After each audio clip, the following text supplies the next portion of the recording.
May asim pa. Hay, masarap na sabaw. Maasim-asim pa. Ayan guys, nagluto ako ng aking ulam.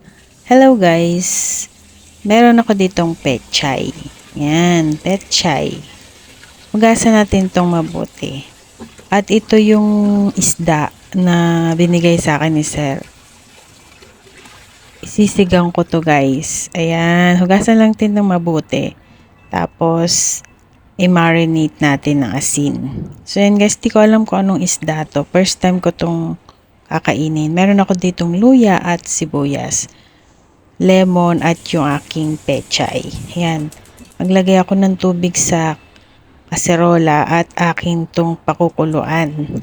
So, ito i-marinate natin ng asin yung isda. Salamasin natin mabuti. So, yun, kumukulo na yung tubig.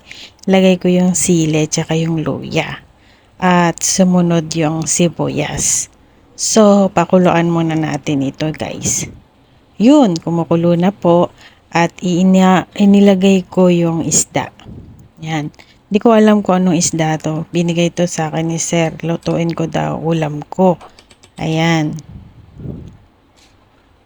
So yun, pakuluan natin mabuti. Uy, kumukulo na. Ayan, nakita mo yung isda. Ayan. Ay, kulong-kulo. Ayan, pakuluan ko pa yan mabuti guys. Ito palang isda na to nung kinain ko, ano siya, matigas-tigas siya. Ayan, yung parang goma. Ayan, pero ang tagal ko na siyang pinakuluan. Baka ganun talaga yung isda nito. Kasi sabi ni Sir, ayaw daw niya ng isdang matigas. Ayan. So, ito na nga yun. Kaya niya binigay sa akin. Kasi natira nila to nang nag-hotpot sila ng Sunday. Meron pa doon. So, yan guys. Nilagay ko na yung aking pechay. Yan. So, pakuluan lang muna natin mabuti yung pechay. Yan. So, after nyan, diba guys, medyo luto na yung pechay. Ayan. So, ganun lang yung ginawa ko para mayroon akong dinner today. Ayan. Yung pechay. Then, pinakuluan din natin. After ng pechay, kumukulo na, higaan ko ng lemon. Ayan. Nilagyan ko ng lemon to guys. So, pakuluan pa natin mabuti. After na ilagay ng lemon, ito na. Ito na yung ulam natin na may sabaw. Konti lang yung lagay kong sabaw. So, lagay na natin sa plate. So, kita mo yung sabaw, kulay gatas.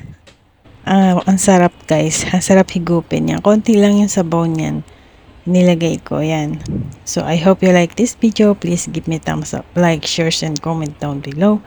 Miss Ayusin mo here. Thanks for watching. Asin lang pong ginamit ko ditong pang timpla. Ayan, asin. Pwede din patis kung may patis kayo kung gusto nyo. Ayan. Tapos nilagyan ko lang ng konting sili, isang piraso para medyo manghang. So, kain na tayo guys. So, ito yan. Tinikman ko guys. Para siyang goma, yung matigas-tigas siya. Na masarap siya guys. Bye-bye. See you to my next video. Yummy, yummy. Yan. Delicious. Thanks for watching. Bye.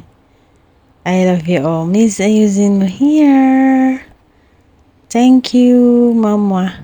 Bye-bye. Bye.